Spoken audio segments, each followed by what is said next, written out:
नमस्ते विद्यार्थियों, आज हम आपको बताएंगे संस्कृत को कैसे पढ़ते हैं। बहुत से विद्यार्थी डरते हैं कि हमसे संस्कृत पढ़ना नहीं आता, लेकिन देखिए शुरू करते हैं। आज हम लेते हैं कक्षा 8 से, विषय संस्कृत है। द्वितीय पाठ हिमालय। द्वितीय पाठ हिमालय। तो सबसे पहले आप इतना ध्यान दीजिए, अगर शब्द के बाद में विसर्ग लग रहा हो तो आपको ह की ध्वनि में पढ़ना है। जैसे द्वितीय पाठ हिमालय। ठीक है, शुरू करते हैं। अब देखिए, ये आप हिंदी के अक्षर हैं, इसमें सब जो भी अक्षर दे रखे हैं, शब्द दे रखे हैं, हिंदी के ही अक्षर हैं। केवल कहीं कहीं आपको दिक्कत आएगी तो आप उसे समझ के देखिए कैसे पढ़ते हैं। जैसे ये लिखा हुआ है भारतस्य। भारतस्य उत्तरस्याम दिशे हिमालयो नाम नगाधिराजः वर्तते। तो इसमें देखिए सभी हिंदी के शब्द हैं। आप घबराते हो कि संस्कृत है, पढ़ना नहीं आता। केवल आपको मात्राओं का, अक्षरों का ज्ञान होना चाहिए। सब कुछ हिंदी की तरह ही पढ़ा जाता है, थोड़ा बहुत अंतर होता है संस्कृत में, उसे आप समझिए तो समझ जाएंगे। ठीक है। भारतस्य उत्तरस्याम दिशे हिमालयो नाम नगाधिराजः वर्तते। इसका अर्थ देखो कैसे करते हैं। जहाँ कहीं भी श लगा हुआ हो तो आपको क्या करना है कि वाक्य के अनुसार का, की, के इन शब्दों का प्रयोग करना है। तो यह भारतस्य उत्तरस्याम यानी भारत की उत्तर दिशा। ठीक है, भारत की उत्तर दिशा, दिशा माने दिशा। हिमालयो नाम यानी हिमालय नाम का, नगाधिराज यानी पर्वतों का राजा, वर्तते माने है।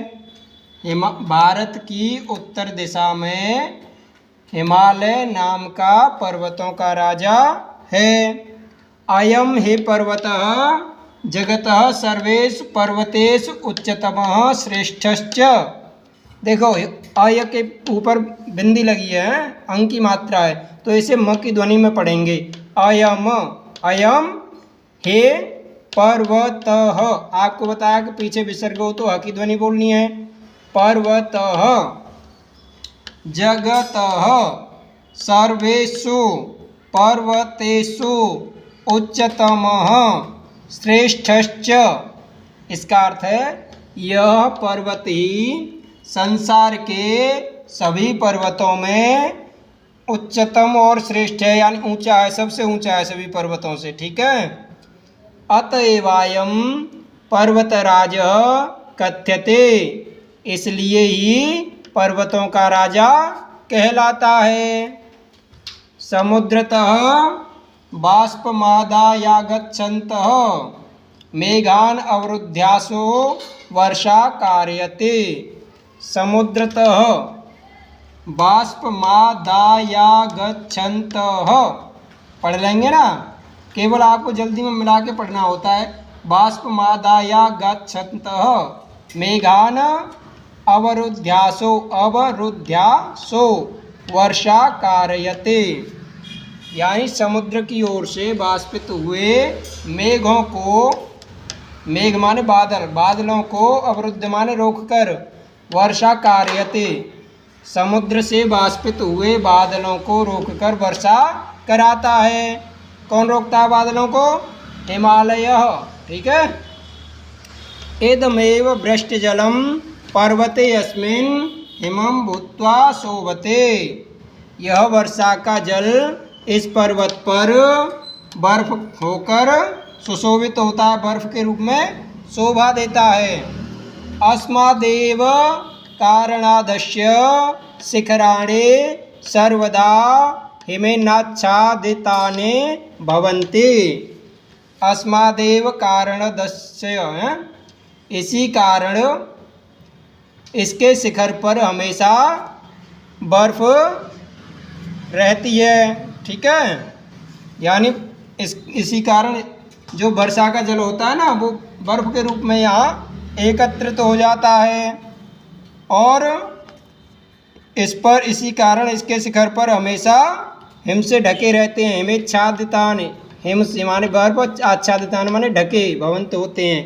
अस्मादेव कारणस्य, इसी कारण से इसके शिखर, जो इसकी चोटी होती है ना, शिखर होते हैं, वो हमेशा बर्फ से ढके होते हैं। गंगा यमुना शतद्रो विपाशा इरावती चंद्रभागा वितस्तादयः नद्य हिमालयादेव निस्सरन्ते। ठीक है, अब धीरे धीरे पढ़ते हैं। गंगा यमुना शतद्रु विपाशा इरावती चंद्रभागा वितस्तादयः नद्य हिमालयादेव निस्सरन्ते। ठीक है, तो इसका आपको क्या करना है कि इनकी अब हिंदी बनाएंगे। गंगा, गंगा नदी सुनी है आपने, यमुना भी सुनी है, कई नदियां आपने सुनी होंगी, तो उन नदियों के नाम हैं। ठीक है, गंगा, यमुना, सतलुज, ब्यास, रावी, चिनाब और झेलम आदि नदियां इससे ही निकलती हैं। निस्सरत माने निकलती हैं। यत्र हिमालयस्य हिमराशिः एव द्रवीभूय प्रवहते भारतभुवं च सिंचते। ठीक है, यत्र हिमालयस्य, जहाँ हिमालय की हिमराशि, ठीक है, ही पिघल कर, द्रवीभूय माने पिघल कर, जहाँ हिमालय की हिमराशि ही पिघल कर, प्रवहत माने बहती है, पानी का रूप ले लेती है बर्फ है, और वो बहती रहती है। और बह बह के क्या होता है कि भारत की भूमि, और भारत की भूमि को सींचती है। यानी जो नदियों में जल आता है, जितना भी जल आता है, वो हिमालय से जो बर्फ़ पिघलती है, और हिमालय पर्वतों को रोककर जो वर्षा कराता है, वो नदियों के द्वारा बहता हुआ भारत भूमि पर, यानी भारत भूमि की जो भूमि है, भारत भूमि जहाँ कृषि की जाती है, तो उसकी सबकी सिंचाई करती है, उससे ही सींचती है। तेन सिंचितानि क्षेत्राणि न केवलम हरितानि भवन्ति अपितु उर्वरा संपन्नानि अपि भवन्ति। तेन सिंचितानि क्षेत्राणि न केवलम हरितानि भवन्ति अपितु उर्वरा संपन्नानि अपि भवन्ति। तो इसका अर्थ आप करेंगे इससे सिंचित, तेन माने इससे सिंचित। ठीक है, क्षेत्र, क्षेत्र माने जो खेत होते हैं, क्षेत्र। ठीक है, न केवलम हरितान, न केवल हरे भरे होते हैं, अपितु उर्वरा संपन्नानि अपि भवन्ति। अपितु यानी बल्कि उर्वरा संपन्न से भी युक्त होते हैं। उर्वरा शक्ति भी बढ़ती जाती है, क्योंकि जब खेतों में मीठा पानी लगता है, नदियों का पानी आता है, तो उनकी खेतों की जो उर्वरा शक्ति होती है, पैदावार की जो क्षमता होती है, वो बढ़ती जाती है। तो मुझे उम्मीद है मैंने कोशिश की है आपको एक एक शब्द बताने की, समझाने की, तो आप समझ पाए होंगे। तो संस्कृत से आपको डरना नहीं है, केवल थोड़ा ध्यान देना है। हिंदी के शब्द होते हैं, थोड़ा बहुत चेंजिंग होती है, वो आपको देखना है। ठीक है, आप कोशिश करेंगे तो संस्कृत पढ़ना अवश्य ही सीख जाएंगे। जय हिंद छात्रों।